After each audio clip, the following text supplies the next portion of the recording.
തിരികെ വരുന്നു ഇലക്ഷൻ പൂരത്തിലേക്ക്. 17ാമത് ലോക്സഭാ മണ്ഡലത്തിന്റെ വിശകലനത്തിലേക്കാണ് ഇലക്ഷൻ പൂരം ഇനി കടക്കുന്നത്. അവശേഷിക്കുന്ന ചുരുക്കം ചില മണ്ഡലങ്ങൾ മാത്രം. ഇതിലേറ്റവും പ്രധാനം മലബാറിലെ മലപ്പുറം എന്ന ലോക്സഭാ മണ്ഡലമാണ്. ലീഗിന്റെ കോട്ടയായി അറിയപ്പെടുന്ന മലപ്പുറം ഇത്തവണ എങ്ങനെ ചിന്തിക്കുന്നു? 5 ദിവസങ്ങൾ മാത്രം പോളിംഗ് ബൂത്തിലെത്താൻ ബാക്കി നിൽക്കെ മലപ്പുറത്തിന്റെ രാഷ്ട്രീയമാണ് നമ്മൾ പരിശോധിക്കുന്നത്. അവർണ, ഈ മലപ്പുറം രാഷ്ട്രീയത്തിൽ ലീഗിന്റെ പ്രാതിനിധ്യം, ലീഗിന്റെ അപ്രമാദിത്വം അതൊരിക്കലും തള്ളിക്കളയാനാവില്ല. അതെ, തീർച്ചയായും. ലീഗിന് പക്ഷേ 2004 ഓർക്കാൻ താല്പര്യമില്ലാത്ത ആ ഒരു വലിയ തോൽവി ലീഗിന്, മഞ്ചേരി ആയിരുന്ന കാലത്തെ ആ തോൽവി ലീഗിന് ഓർമ്മിക്കാൻ ഒരിക്കലും ആഗ്രഹിക്കാത്തൊരു അധ്യായം കൂടിയാണ്. ടി കെ ഹംസ അന്ന് മഞ്ചേരിയിൽ വിജയക്കൊടി പാറിച്ചത് ലീഗ് ഓർക്കാൻ ആഗ്രഹിക്കാത്ത ഒരു ചാപ്റ്ററായിട്ട് തന്നെ നിൽക്കുന്നു. പഴയ മഞ്ചേരിയുടെ പുതിയ മലപ്പുറത്തിന്റെ രാഷ്ട്രീയ പോരാട്ടങ്ങളുടെ കഥയൊക്കെ 2004 നിന്നാണ് തുടങ്ങുന്നത്. അതേസമയം മണ്ഡല പുനർനിർണയത്തിന് ശേഷം 2009 ലീഗ് അഹമ്മദിനെ തന്നെ മലപ്പുറത്തേക്ക് തിരിച്ചു കൊണ്ടുവന്നു. അഹമ്മദ് തിരിച്ചെത്തിയപ്പോൾ ഇതേ ടി കെ ഹംസയ്ക്ക് കാലിടറുകയും ചെയ്തു. 10 വർഷം കൊണ്ട് ലോക്സഭ, നിയമസഭ ഉപതെരഞ്ഞെടുപ്പുകൾ 6 നടന്നിട്ടുള്ള മണ്ഡലം കൂടിയാണ്. ഏതായാലും ലീഗ് അല്ലാതെ മലപ്പുറം മറ്റൊരു പ്രതിനിധിയെ ലോക്സഭയിലേക്ക് അയച്ചിട്ടില്ല എന്ന ചരിത്രം കൂടിയുണ്ട്. സാഹചര്യമുണ്ട്. കഴിഞ്ഞ 2019 തെരഞ്ഞെടുപ്പ് ചിത്രം പരിശോധിക്കുമ്പോൾ പി കെ കുഞ്ഞാലിക്കുട്ടി 2,60,000 പരം വോട്ടുകളുടെ ഭൂരിപക്ഷത്തിൽ വിജയിച്ചു കയറിയ മണ്ഡലമാണ് മലപ്പുറം. പക്ഷേ പി കെ കുഞ്ഞാലിക്കുട്ടി ഒരു രാഷ്ട്രീയ തീരുമാനമെടുക്കുകയും നിയമസഭയിൽ മത്സരിക്കാൻ തീരുമാനിക്കുകയും ഒടുവിൽ 2021 നിയമസഭാ തെരഞ്ഞെടുപ്പിനൊപ്പം അവിടെ ബൈ ഇലക്ഷൻ നടക്കുകയാണ് ചെയ്തത്. സംഭവിച്ചത് ഇങ്ങനെയാണ്. 2021 ബൈ ഇലക്ഷനിൽ അബ്ദുൾ സമദ് സമദാനി തന്നെ മത്സരിക്കുന്നു. അദ്ദേഹം നേടുന്നത് 5,38,000 വോട്ട്. വി പി സാനുവിന് 4,23,000 പരം വോട്ടുകൾ. അബ്ദുള്ളക്കുട്ടിയാവട്ടെ 68,000 പരം വോട്ടുകൾ. 1,14,692 എന്ന ഭൂരിപക്ഷത്തിലേക്ക് മാറുന്നു. അതായത് 2019 നേടിയ ഭൂരിപക്ഷത്തേക്കാൾ വളരെ കുറവ് ഭൂരിപക്ഷമായി മലപ്പുറം മാറി എന്നതാണ് സാഹചര്യം. ആ മാറ്റം മലപ്പുറത്തിൻ്റെ രാഷ്ട്രീയ മാറ്റത്തിൻ്റെ സൂചനയാണോ എന്ന പരിശോധന കൂടി ഈ ഘട്ടത്തിൽ പ്രസക്തമാണ്. എന്തായാലും ഇത്തവണത്തെ തെരഞ്ഞെടുപ്പ് ചിത്രം പരിശോധിക്കുമ്പോൾ അവിടെ സ്ഥാനാർത്ഥി രംഗത്തും ലീഗ് ഒരു മാറ്റം വരുത്തിയിട്ടുണ്ട്. സമദാനിക്ക് പകരം ഇ ടി മുഹമ്മദ് ബഷീർ മലപ്പുറത്ത് മത്സരിക്കാൻ എത്തുന്നു എന്നതാണ് ഇത്തവണത്തെ പ്രത്യേകത. ഒപ്പം തന്നെ വി വസീഫ് ഇടതുമുന്നണി സ്ഥാനാർത്ഥിയാവുന്നു. ഡോക്ടർ അബ്ദുൾ സലാം അവിടെ BJP സ്ഥാനാർത്ഥിയാകുന്നു എന്ന പ്രത്യേകതയുണ്ട്. അബ്ദുൾ സലാമിൻ്റെ കടന്നുവരവ് അപ്രതീക്ഷിതമായിരുന്നു. കാരണം ഒരു VC ആയിരുന്ന അദ്ദേഹത്തെ BJP സ്ഥാനാർത്ഥിയാക്കുന്നത് ഒരു അപ്രതീക്ഷിത നീക്കമായിരുന്നു. അങ്ങനെയുള്ള പ്രത്യേകതകളും ഇത്തവണ മലപ്പുറത്തിൻ്റെ പ്രത്യേകതയായി മാറുന്നുണ്ട്. അങ്ങനെ മലപ്പുറം എങ്ങനെ പ്രതികരിക്കുന്നു എന്നതാണ് ഏറ്റവും പ്രത്യേകതയുള്ള കാര്യം. അതോടൊപ്പം തന്നെ എടുത്തു പറയേണ്ട ഒന്ന്, STPയുടെ വോട്ടുകൾക്ക് ഏറെ നിർണായക സ്വാധീനമുള്ള ഒരു മണ്ഡലം. ഈ 2014 47,000 മുകളിൽ വോട്ടുകൾ കിട്ടിയ ഒരു മണ്ഡലം കൂടിയാണ് അത്. പെരിന്തൽമണ്ണ ഒഴിച്ച് മറ്റ് 6 നിയമസഭാ മണ്ഡലങ്ങളിലും അന്ന് 5,000 മുകളിൽ വോട്ട് നേടാൻ STPക്ക് കഴിയുകയും ചെയ്തിരിക്കുന്നു. BJP അബ്ദുൾ സലാം അതൊരു വളരെ പ്രത്യേകതയുള്ള ഒരു സ്ഥാനാർത്ഥിയായിട്ട് വരുമ്പോൾ പോലും BJPക്ക് ഒരു തവണ പോലും 1 ലക്ഷം വോട്ട് നേടാൻ BJP സ്ഥാനാർത്ഥിക്ക് കഴിഞ്ഞിട്ടില്ല. അങ്ങനെ ഒരു സാഹചര്യം കൂടെ അവിടെ നിൽക്കുന്നുണ്ട്. ആ സാഹചര്യത്തിന് ഇത്തവണ മാറ്റമുണ്ടാകുമോ എന്നതാണ് പ്രധാനപ്പെട്ട കാര്യം. എന്തായാലും നമുക്ക് മലപ്പുറത്തിന്റെ രാഷ്ട്രീയ വിശകലനത്തിലേക്ക് കടക്കുന്നതിന് മുമ്പ് CV അനുമോദ് സജ്ജമാണ്. അനുമോദിലേക്ക് പോകുന്നതിന് മുമ്പായി 3 സ്ഥാനാർത്ഥികളുടെയും അവസാനവട്ട പ്രതീക്ഷകൾ കൂടി ഒന്ന് പ്രേക്ഷകരുമായി പങ്കുവെക്കാം. സ്ഥാനാർത്ഥികളുടെ പ്രതീക്ഷ അതിങ്ങനെ കേൾക്കാം. വളരെ സന്തോഷം തോന്നുന്നു. നല്ലൊരു വാർത്ത ഇന്നലെ കിട്ടി. Association of Indian political consultants അവരിവിടെ ഒരു സർവേ നടത്തി. സാമ്പിൾ 4,365 പേരുടെ സർവേ നടത്തി. ഇങ്ങനെ നിൽക്കുന്നു ഇവിടുത്തെ രാഷ്ട്രീയം, മലപ്പുറത്തെ രാഷ്ട്രീയം എങ്ങനെ നിൽക്കുന്നു എന്നുള്ള സർവേയിൽ കഴിഞ്ഞ പ്രാവശ്യം ഞങ്ങൾക്ക് 5% വോട്ടേ ഉണ്ടായിരുന്നുള്ളൂ. ഇപ്രാവശ്യം ഇതുവരെയുള്ള ഗ്രാഫ് 19% ആയിട്ടുണ്ട്. അതൊരു വലിയ നേട്ടം തന്നെയാണ്. ഏതാണ്ട് 4 ഇരട്ടിയായി. അതൊരു വലിയ മാറ്റം തന്നെയാണ്. അതിൻ്റെ അർത്ഥം ഞങ്ങൾക്കൊപ്പം സഞ്ചരിക്കാൻ മലപ്പുറത്തുകാരുണ്ട് എന്നുള്ളത് തന്നെയല്ലേ. ഈ പറയുന്നതും ഈ കാണിക്കുന്നതും ഈ മുഖത്ത് കാണുന്നതും കയ്യിൽ കിട്ടുന്ന ആ ബലവും ആ ചൂടും കണ്ണിൽ കാണുന്ന ചിരിയും ഒക്കെ വോട്ടായി മാറുന്നു എന്നുള്ളതിൻ്റെ തെളിവാണ് 5% നിന്നും 19% ആയത്. അതൊരു വലിയ മാറ്റം തന്നെ. വലിയ ആത്മവിശ്വാസത്തിലാണ് ഈ യാത്ര. ഇന്നത്തെ ഈ പരിപാടി മഞ്ചേരിയിലാണ്. ഇത് കഴിയുന്നതോടുകൂടി സ്ഥാനാർത്ഥി പര്യടനം മാത്രമല്ല, മറ്റു കുറേ വർക്കുണ്ടായിരുന്നു. അതിൻ്റെ 4 ഘട്ടം പൂർത്തിയാക്കുകയാണ്.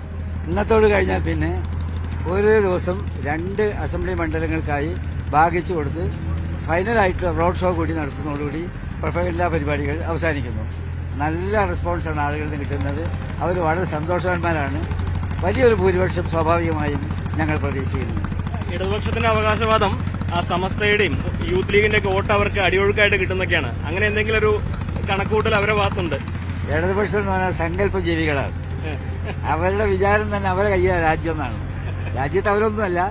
ഇന്ത്യയിൽ നരേന്ദ്രമോദിക്കെതിരായി കോൺഗ്രസിന്റെ നേതൃത്വത്തിൽ വന്നുകൊണ്ടിരിക്കുന്ന വലിയ മുന്നേറ്റം അതിൽ CPM ഒന്നുമല്ല എങ്കിൽ പോലും അവരിങ്ങനെ മോഹങ്ങൾ വെച്ചുകൊണ്ടിരിക്കും. അതിനൊക്കെ പ്രതികരിച്ചു നിന്നാൽ നമുക്ക് വേറെ ജോലി നടക്കില്ല. ഇപ്പൊ ഈ പ്രചരണത്തിന് അവസാന ഘട്ടത്തിലെത്തുമ്പോൾ എന്തെല്ലാം കാര്യങ്ങളാണ് നമുക്ക് അനുകൂലമായിട്ട് തോന്നുന്നത്? കേന്ദ്ര ഗവൺമെന്റിന്റെ നയത്തിൽ ആളുകൾ പൊറുതിമുട്ടിരിക്കുകയാണ്. സ്റ്റേറ്റ് ഗവൺമെന്റിലേക്ക് അതായത് ഇതിപ്പോൾ നമുക്ക് കാണാൻ സാധിക്കും. യുവാക്കളെ പോലെ തന്നെ ഈ പ്രാവശ്യം പ്രായം ചെന്നവരും സജീവമായിട്ട് ഇറങ്ങി. കാരണം അവർക്കൊക്കെ തന്നെ ഇതിന്റെ ദുഃഖഭാരമുണ്ട്. നമ്മുടെ നാട് ഇങ്ങനെ ആയിപ്പോയല്ലോ എന്നുള്ളത്. ഒരു വലിയ ഒരു ജനകീയ മുന്നേറ്റം ഈ കാര്യത്തിൽ വന്നുകൊണ്ടിരിക്കുകയാണ്. ഒരു സംശയവും വേണ്ട, 2004 ആവർത്തനമായിരിക്കും ഈ തെരഞ്ഞെടുപ്പ്. ഇപ്പൊ എന്തൊക്കെ ഘടകങ്ങളാണ് ഇപ്പൊ നമുക്ക് അനുകൂലമായിട്ട് വന്നിട്ടുള്ളത്? എല്ലാ ഘടകങ്ങളും ഒരു തെരഞ്ഞെടുപ്പിൽ ഒരു സ്ഥാനാർത്ഥിക്ക് ജയിക്കാൻ എന്തൊക്കെ ഘടകങ്ങൾ ആവശ്യമുണ്ടോ ആ ഘടകങ്ങളെല്ലാം ഇവിടെ അനുകൂലമാണ്. ഇവിടെ ഇടതുപക്ഷ സ്ഥാനാർത്ഥിയായി വന്ന സമയത്ത് നമ്മൾ സംസാരിച്ചതാണ്. നിങ്ങൾക്ക് തന്നെ ബോധ്യമുള്ളതാണ്. അവിടെ നിന്ന് ഇങ്ങോട്ട് ഞങ്ങൾ നടത്തിയ പ്രവർത്തനം, ഈ നാട് ഞങ്ങളെ ഏറ്റെടുത്തത്, ഈ നാട്ടിലെ ജനങ്ങൾ ഞങ്ങളോട് കാണിക്കുന്ന സ്നേഹം, ആ കരുതൽ, പ്രതീക്ഷ എല്ലാം വലിയ പിന്തുണയാണ്. ആ പിന്തുണ എന്ന് പറയുന്നത് വോട്ടാണ്. ആ വോട്ടിലൂടെ ഞങ്ങൾ ജയിക്കും. ഇവിടെ ഇതുവരെ മണ്ഡലത്തിൽ ഒരു കാര്യമാത്ര പ്രസക്തമായ വികസന പ്രവർത്തനങ്ങൾക്ക്, കേന്ദ്രാവിഷ്കൃത പദ്ധതികൾക്ക് ഒന്നും നേതൃത്വം കൊടുക്കാത്ത സ്ഥാനാർത്ഥികൾ മണ്ഡലം മാറി പോകുന്ന സമയത്ത് ഞാൻ ഈ നാടിന് കൊടുക്കുന്ന ഉറപ്പ്, അവർക്ക് സമീപിക്കാൻ പറ്റുന്ന, അവർക്ക് ഇടപെടാൻ പറ്റുന്ന ജനപ്രതിനിധിയായി, അവൈലബിൾ MP ആയി ഞാൻ ഉണ്ടാകും എന്ന് തന്നെയാണ്. അതുകൊണ്ട് തന്നെ ഈ നാട് എല്ലാ രാഷ്ട്രീയത്തിനപ്പുറത്തേക്കും എല്ലാ വിഭാഗീയ ചിന്താഗതികൾക്കപ്പുറത്തേക്ക് എന്നെ സ്വീകരിക്കും എന്നുള്ള പ്രതീക്ഷ തന്നെയാണ് എനിക്കുള്ളത്. മുസ്ലിം ലീഗിന്റെ വലിയൊരു കോട്ടയായിട്ടൊക്കെയാണ് മലപ്പുറത്തെ വിലയിരുത്തുന്നത്. മുസ്ലിം ലീഗിന്റെ വോട്ടുകൾ അനുകൂലമായിട്ട് വസീഫിന് ലഭിക്കുമെന്ന് കരുതുന്നുണ്ട് ലീഗിന്റെ ഉള്ളിൽ? ഈ പുതിയ കാലത്ത് ഏത് കോട്ടയാ പൊളിയാത്തത്? അതിനുള്ള എല്ലാ ടെക്നോളജിയും ഈ കാലഘട്ടത്തിലുണ്ട്. ഈ പുതിയ ആധുനിക ടെക്നോളജിയുള്ള കാലഘട്ടങ്ങളിൽ ഒരു കോട്ടയും അതുപോലെ നിൽക്കില്ല. ജനങ്ങളാണ് കോട്ട. ആ ജനങ്ങൾ എനിക്ക് ചുറ്റും കോട്ട പണിയും എന്ന് തന്നെയാണ് ഞങ്ങൾ പ്രതീക്ഷിക്കുന്നത്. ലീഗൊക്കെ വലിയ നിരാശയിലെ വിമർശനത്തിലാണെന്നൊക്കെ പ്രചാരണമുണ്ട്. ശരിയാണോ? എന്ത് സംശയം? ഈ തെരഞ്ഞെടുപ്പിൽ ആർക്കാണ് UDFന് പ്രത്യേകിച്ച് മലപ്പുറം മണ്ഡലത്തിൽ വോട്ട് ചെയ്യാൻ പറ്റുക? ഈ മണ്ഡലത്തിലെ ജനങ്ങൾ വലിയ പ്രതീക്ഷയോടുകൂടിയാണ് എന്നെ കാണുന്നത് എന്നുള്ളതിലൊരു തർക്കവുമില്ല. അവര് ഇടതുപക്ഷത്തിന് അനുകൂലമായി വോട്ട് ചെയ്യും. മലപ്പുറത്തു നിന്ന് 3 സ്ഥാനാർത്ഥികളുടെയും പ്രതീക്ഷകളാണ് കേട്ടത്.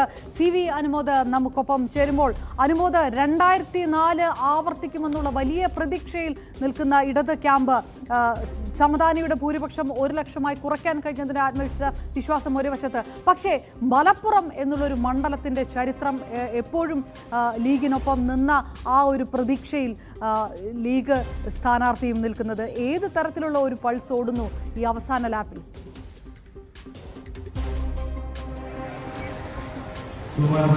അപർണ, സജിത്ത്, നമുക്കറിയാം മലപ്പുറത്ത് അട്ടിമറിക്കുള്ള സാധ്യതകൾ വളരെ കുറവാണ് എന്നതൊരു യാഥാർത്ഥ്യമാണ്.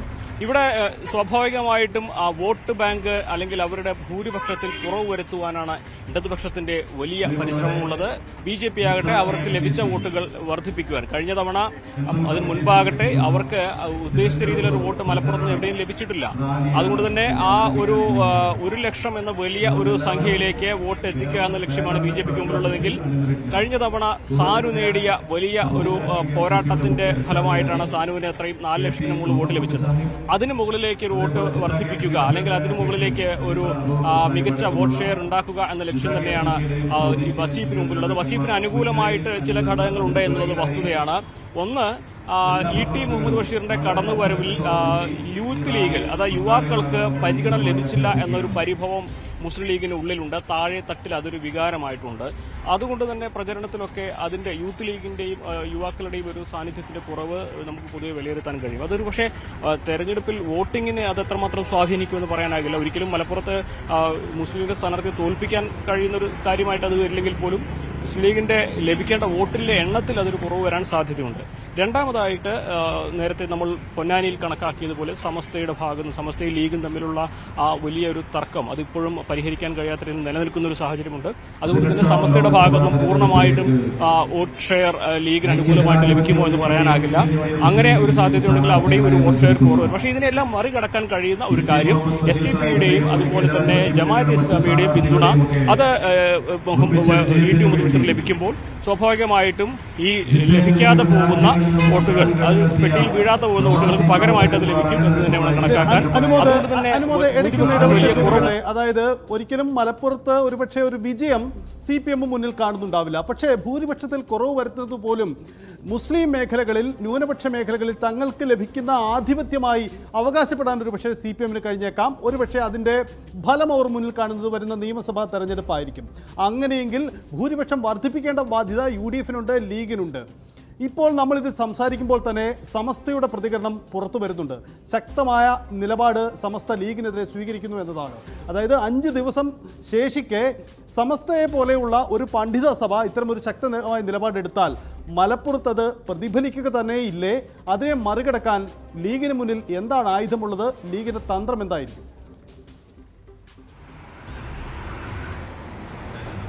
സജിത്ത് നേരത്തെ സൂചിപ്പിച്ചതാണ് അതിൽ പ്രധാനപ്പെട്ട ഒരു കാര്യം. ഈ ഒരു പാർലമെന്റ് തെരഞ്ഞെടുപ്പിൽ ഭൂരിപക്ഷം കുറയ്ക്കുക എന്നത് ഇടതുപക്ഷത്തെ സംബന്ധിച്ച് വലിയ നേട്ടമാകും. അത് പ്രതിഫലിക്കുക അടുത്ത നിയമസഭാ തെരഞ്ഞെടുപ്പിലാകും. പക്ഷേ സമസ്തയുടെ നിലപാട് ഇതിൽ നിർണായകമാണ്. സമസ്ത പൂർണ്ണമായിട്ടും ലീഗിന് വോട്ട് ചെയ്യാതിരിക്കും എന്ന് ഞാൻ കരുതുന്നില്ല.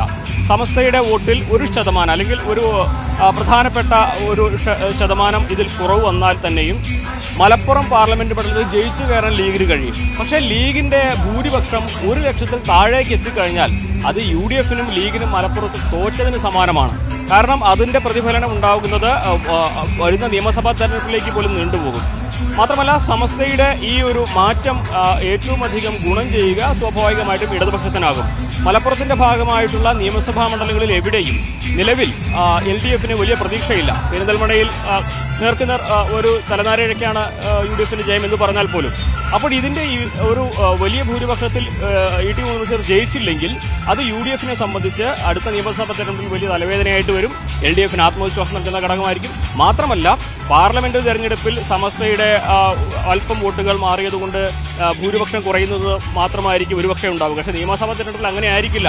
ഒരു മണ്ഡലത്തിലെ ജയവും തോൽവിയൊക്കെ നിർണ്ണയിക്കാനുള്ള ശക്തി സമസ്തയുടെ വോട്ടുകൾക്ക് മലപ്പുറത്തുണ്ട്. അതുകൊണ്ട് തന്നെ നിയമസഭാ തെരഞ്ഞെടുപ്പിൽ അത് വലിയ തലവേദന ഉണ്ടാക്കും ലീഗിന്. ആ ഒരു സാഹചര്യത്തിൽ ഈ ഒരു പ്രതിസന്ധിയെ മറികടക്കുവാൻ നേരത്തെ ഞാൻ സൂചിപ്പിച്ചതുപോലെ SDP-യുടെയും ജമാഅത്തെ ഇസ്ലാമിയുടെയും വോട്ടുകൾ ഈ ഘട്ടത്തിൽ UDF-ന് തുണയാകും എന്ന കാര്യത്തിൽ വേറെ സംശയമൊന്നുമില്ല. അതുപോലെ തന്നെ എത്രമാത്രം യുവാക്കളുടെ വോട്ടുകൾ പുതിയതായിട്ട് 1 ലക്ഷത്തോളം വോട്ടുകൾ ഉണ്ട് എന്നാണ് പറയുന്നത്. അതിൽ എത്ര ശതമാനം വോട്ടുകൾ ET മുഹമ്മദിന് അനുകൂലമായിട്ട് വരും എന്നത് കൂടി ശ്രദ്ധേയമായിട്ടുള്ളൊരു കാര്യമാണ്. എന്ന് തന്നെയാണെങ്കിലും ഈ സമസ്തയുടെ നിലപാട് തന്നെയാണ് മലപ്പുറത്ത് ഏറ്റവും പ്രധാനപ്പെട്ട കാര്യം. അതോടൊപ്പം തന്നെ യൂത്ത് ലീഗിന്റെയും MSF-ന്റെയും യുവാക്കളുടെ നിലപാട്. കാരണം കാലങ്ങളായിട്ട് മുതിർന്ന നേതാക്കൾ മാത്രം മത്സരിക്കുന്നു, യുവാക്കൾക്ക് അവസരം കൊടുക്കുന്നില്ല എന്നൊരാക്ഷേപം ഈ മുസ്ലിം ലീഗിന്റെ ഉള്ളിൽ തന്നെ ഉണ്ട്. അത് ഏതെങ്കിലും തരത്തിൽ ഇവിടെ തെരഞ്ഞെടുപ്പ് പ്രതിഫലിക്കുമോ എന്നുള്ള കാര്യവും ശ്രദ്ധേയമാണ്. ഈ 2 കാര്യം തന്നെയാണ് ഇടതുപക്ഷവും ഇവിടെ പ്രധാനമായിട്ടും മുന്നോട്ട് വയ്ക്കുന്നത്. ഏതായാലും BJP-യുടെ വോട്ട് ഏത് തരത്തിലാണ് പ്രതീക്ഷകൾ എന്ന് കൂടി ഉറ്റുനോക്കണം. 82,000 വോട്ടാണ് 2019 നേടിയത് BJP-യുടെ ആ മണ്ഡലത്തിലെ തന്നെ ഏറ്റവും വലിയ നില. പക്ഷേ 2021 ഇപ്പോൾ വീണ്ടും ആ വോട്ട് കുറയുന്ന ഒരു സ്ഥിതി കൂടി ഉണ്ടായി. അതിലേക്ക് കൂടി വരാം. നേരത്തെ പറഞ്ഞതുപോലെ തന്നെ BJP-യുടെ കാര്യം നോക്കുകയാണെങ്കിൽ ഹിന്ദുക്കൾക്കിടയിൽ ഉറച്ച വോട്ടുകളാണ് പാർട്ടിയുടെ ബലം. പക്ഷേ ഒറ്റ തവണ പോലും 1 ലക്ഷം വോട്ട് പോലും നേടാൻ മലപ്പുറത്ത് BJP-ക്ക് കഴിഞ്ഞിട്ടില്ല. ഈ 2009-ൽ 36,000-ഓളം വോട്ട് നേടിയ BJP അതൊരു 2014-ൽ മോദി തരംഗം വരുന്നു, ഒരു കുതിച്ചുചാട്ടം നടത്തുന്നു, ക്രമാനുഗതമായ ഒരു നേട്ടം വോട്ട് നേടാൻ പാർട്ടിക്കാവുന്നു. 2019-ൽ 82,000 വോട്ട് നേടി. ഇതുവരെ മലപ്പുറം മണ്ഡലവുമായി ബന്ധപ്പെട്ട് BJP നേടിയ ഏറ്റവും വലിയ വോട്ട് നില. പക്ഷേ 2021 ഉപതെരഞ്ഞെടുപ്പ് നടക്കുന്നു. AP അബ്ദുള്ളക്കുട്ടി സ്ഥാനാർത്ഥിയാകുന്നു. 68,000-ലേക്ക് വോട്ട് കുറയുകയും ചെയ്യുന്നു. അങ്ങനെ BJP ഒരു ചിത്രത്തിലുണ്ടോ എന്നുള്ളൊരു ചോദ്യമുണ്ട്. അത് അനുമോദ്, അതൊരു പ്രസക്തമായ കാര്യമല്ലേ? BJP-ക്ക് ബാലികേറാമലയാണ് മലപ്പുറം. പ്രത്യേകിച്ച് അവിടുത്തെ ഒരു പോപ്പുലേഷൻ്റെ പ്രത്യേക സ്വഭാവമൊക്കെ കണക്കുകൂട്ടിയാവാം BJP-ക്ക് ഇത്തരമൊരു മോശം പെർഫോമൻസ് അവിടെ ഉണ്ടായിരുന്നതിന് കാരണം. പക്ഷേ ഇത്തവണ ഒരു അപ്രതീക്ഷിത സ്ഥാനാർത്ഥിയെ കളത്തിലിറക്കുന്നുണ്ട്. ഒരു പക്ഷേ BJP ദേശീയ തലത്തിലുള്ള ഇടപെടലുകൾക്കൊടുവിലാവാം ഈ അബ്ദുൾ സലാമിൻ്റെ സ്ഥാനാർത്ഥിത്വം പോലും അവിടെ ഉണ്ടാവുന്നത്. അങ്ങനെ ശ്രദ്ധ കൊടുക്കുന്ന ഒരു ഇടം അവിടെ ഉണ്ടാവുന്നുണ്ട്. ഒരിക്കലും വിജയമൊന്നും ആയിരിക്കില്ല, പക്ഷേ അതിനപ്പുറത്തേക്ക് ഒരു വോട്ടിംഗ് ശതമാനത്തിൻ്റെ വർധനവാവാം BJP ലക്ഷ്യമിടുന്നത്. നേരത്തെ അനുമോദനോട് ഈ അബ്ദുൾ സലാം പ്രതികരിക്കുമ്പോൾ അദ്ദേഹം അവകാശപ്പെടുന്നുണ്ട് 19% തങ്ങളുടെ വോട്ട് ശതമാനം വർദ്ധിപ്പിക്കുമെന്ന്. ആ അവകാശവാദത്തിനോട് ചേർന്ന് നിൽക്കുന്ന ഒരു പ്രകടനം BJPക്ക് ഇതുവരെ അവിടെ കാഴ്ചവെക്കാൻ കഴിഞ്ഞിട്ടുണ്ടോ അനുമോദ്?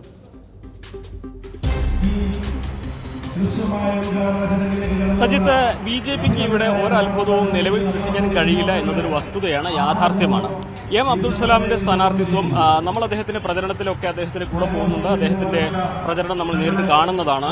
അദ്ദേഹത്തിന് 1 ലക്ഷം എന്ന BJP ആഗ്രഹിക്കുന്ന മാന്ത്രിക സംഖ്യയിലേക്ക് വോട്ട് എത്തിക്കാൻ കഴിയുമോ എന്ന കാര്യത്തിൽ സംശയങ്ങൾ ബാക്കിയാണ്. കാരണം അദ്ദേഹം ഇതിൽ വളരെ കൃത്യമായിട്ട് നമ്മൾ പറയുകയാണെങ്കിൽ അദ്ദേഹം ഒരു വിദ്യാഭ്യാസ വിചക്ഷണനാണ്. വളരെ പ്രതിഭാശാലിയായിട്ടുള്ള 6 മേഖലയിൽ പ്രവർത്തിക്കുന്ന ഒരു വ്യക്തിയാണ്. അദ്ദേഹത്തിന് അനുഭവ സമ്പത്തുണ്ട് വിദ്യാഭ്യാസ മേഖലയിൽ. അദ്ദേഹത്തിന് ദേശീയ കാര്യങ്ങളിൽ നല്ല പാണ്ഡിത്യമുണ്ട്, ജ്ഞാനമുണ്ട്. പക്ഷേ ഒരു മുഴുവൻ സമയ രാഷ്ട്രീയക്കാരനല്ല ഈ ശ്രീ അബ്ദുൾ സലാം എന്നത് തെരഞ്ഞെടുപ്പിലെ പ്രചാരണത്തിൽ കൃത്യമായി പ്രതിഫലിക്കുന്ന ഒരു കാര്യമാണ്. BJPയെ സംബന്ധിച്ച് മലപ്പുറം പോലെ ഒരു സ്ഥലത്ത് അവരുടെ ദേശീയ നയങ്ങൾ അബ്ദുൾ സലാം വളരെ വ്യക്തമായിട്ട് അദ്ദേഹം പ്രചരണത്തിൽ എടുത്ത് പറയുന്നുണ്ടെങ്കിൽ പോലും ഒരു മുഴുവൻ സമയ രാഷ്ട്രീയക്കാരനല്ല അദ്ദേഹം എന്നുള്ളത് പ്രചരണത്തിൽ കൃത്യമായി തെളിയുന്ന ഒരു കാര്യമാണ്. അതുകൊണ്ട് തന്നെ 1 ലക്ഷം എന്ന വലിയൊരു സംഖ്യയിലേക്ക് BJPക്ക് മലപ്പുറം എത്തുക ഈ ഒരു തെരഞ്ഞെടുപ്പ് ഈ ഒരു സാഹചര്യത്തിൽ അത് അസാധ്യമാണെന്ന് നമുക്ക് വിലയിരുത്തേണ്ടി വരും. അങ്ങനെ സംഭവിച്ചാൽ അത് അത്ഭുതമായിരിക്കും. പക്ഷേ കഴിഞ്ഞ ഉപതെരഞ്ഞെടുപ്പിനേക്കാൾ വോട്ട് അബ്ദുൾ സലാം നേടാനുള്ളൊരു സാധ്യതയുണ്ട്. അതിന് പ്രധാനപ്പെട്ട കാരണം മോഡിയുടെ പല നയങ്ങളും അതിന്റെ പ്രചാരണമാണ് ഏറ്റവും കൂടുതൽ ഇവിടെ നടക്കുന്നത്. വ്യക്തിഗത മോദി എന്നൊരു ഒറ്റ വ്യക്തിയെ കേന്ദ്രീകരിച്ചുകൊണ്ടുള്ള പ്രചരണമാണ് BJP നടത്തുന്നത്. അതിൽ ആകർഷകരായിട്ടുള്ള കുറച്ച് പേരെങ്കിലും അധികം വോട്ട് ചെയ്യാനുള്ള സാധ്യതയുണ്ട്. അതുകൊണ്ട് തന്നെ കഴിഞ്ഞ ഉപതെരഞ്ഞെടുപ്പിനേക്കാൾ വോട്ട് BJP നേടും. പക്ഷേ അതൊരു 1 ലക്ഷം എന്ന സംഖ്യയിലേക്ക് എത്തുമോ എന്ന കാര്യത്തിൽ സംശയമാണ്. അത് സാധ്യതകൾ വളരെ ചുരുക്കമാണ് എന്ന് നമുക്ക് ഈ ഒരു ഘട്ടത്തിൽ പറയേണ്ടി വരും. പക്ഷേ നമുക്കറിയാം, തെരഞ്ഞെടുപ്പാണ്, എല്ലാം ജനങ്ങളുടെ കയ്യിലാണ്. നമുക്കൊന്നും മുൻകൂട്ടി വിലയിരുത്താൻ പൂർണ്ണമായിട്ടും കഴിയുകയില്ല. സാധ്യതകളും നമ്മൾ അദ്ദേഹത്തിന്റെ പ്രചരണത്തിന്റെ ശൈലിയും മലപ്പുറത്തിന്റെ സാഹചര്യവും എല്ലാം മനസ്സിലാക്കിക്കൊണ്ട് വിലയിരുത്തുമ്പോഴുള്ള ഒരു നിഗമനമാണിത്. അതാണ് മലപ്പുറത്തിന്റെ രാഷ്ട്രീയം. എന്തായാലും പോളിംഗ് ആരംഭിക്കാൻ 5 ദിവസം മാത്രം ബാക്കി നിൽക്കെ മലപ്പുറത്തിന്റെ രാഷ്ട്രീയ മനസ്സ് ആർക്കൊപ്പം എന്ന പരിശോധനയാണ് നടത്തിയത്. മലപ്പുറത്ത് ഒരു അട്ടിമറിക്ക് സാധ്യതയില്ല, പക്ഷേ ലീഗ് നേതൃത്വം അവിടെ വെല്ലുവിളി നേരിടുന്നുണ്ട്. ആ വെല്ലുവിളി എത്ര കണ്ട് അവിടെ പ്രതിഫലിക്കുമെന്നതാണ് പ്രസക്തമാവുന്ന കാര്യം. ഒപ്പം സംസ്ഥാന രാഷ്ട്രീയത്തിൽ ദീർഘകാലാടിസ്ഥാനത്തിൽ പുതിയ രാഷ്ട്രീയ ചലനങ്ങൾക്കും നീക്കങ്ങൾക്കും ഇടവയ്ക്കുന്ന ഒരു മാറ്റമായി കൂടി ഒരുപക്ഷെ മലപ്പുറത്തെ ഈ പോളിംഗ് ശതമാനത്തിന്റെ മാറ്റങ്ങളും വോട്ടിങ്ങിന്റെ ഷിഫ്റ്റുകളും ഒക്കെ മാറിയേക്കാം എന്ന സാഹചര്യം കൂടി നമുക്ക് ഉറ്റുനോക്കുന്ന മണ്ഡലങ്ങൾ കൂടി വരുന്നു ഇനിയുള്ള മണിക്കൂറുകൾ. കാസർഗോഡിനു ശേഷം തിരുവനന്തപുരവും എറണാകുളവും. തിരുവനന്തപുരം BJP അടക്കം ഉറ്റുനോക്കുന്ന മണ്ഡലം, ശക്തമായ ത്രികോണ മത്സരം നടക്കുന്ന മണ്ഡലം കൂടിയാണ് തലസ്ഥാന ജില്ലാ മണ്ഡലമാകുന്നത്. അങ്ങനെ 3 മണ്ഡലങ്ങൾ കൂടിയാണ് നമ്മൾ രാവിലെ 8 മുതൽ 8 വരെയുള്ള നമ്മുടെ ഇലക്ഷൻ പൂരത്തിൽ കവർ ചെയ്തു പോകുന്നത്. അപ്പോൾ നമ്മൾ പ്രധാനപ്പെട്ട മണ്ഡലങ്ങളിലേക്ക് ഇനി കടക്കുകയാണ്. തിരുവനന്തപുരമുണ്ട്, കാസർഗോഡുണ്ട്, അങ്ങനെ വളരെ പ്രധാനപ്പെട്ട എറണാകുളമുണ്ട്. അങ്ങനെ ഈ 3 മണ്ഡലത്തിന്റെ ചിത്രത്തിലേക്ക് കൂടി നമുക്കെത്താം. എന്താണ് രാഷ്ട്രീയ മനസ്സ്, കേരളത്തിന്റെ രാഷ്ട്രീയ മനസ്സ് ആർക്കൊപ്പമാണ് ട്രെൻഡ് എന്നതിന്റെ വിശദമായ പരിശോധനയാണ് പ്രേക്ഷകർ. തുടരും 6 മണിക്ക്.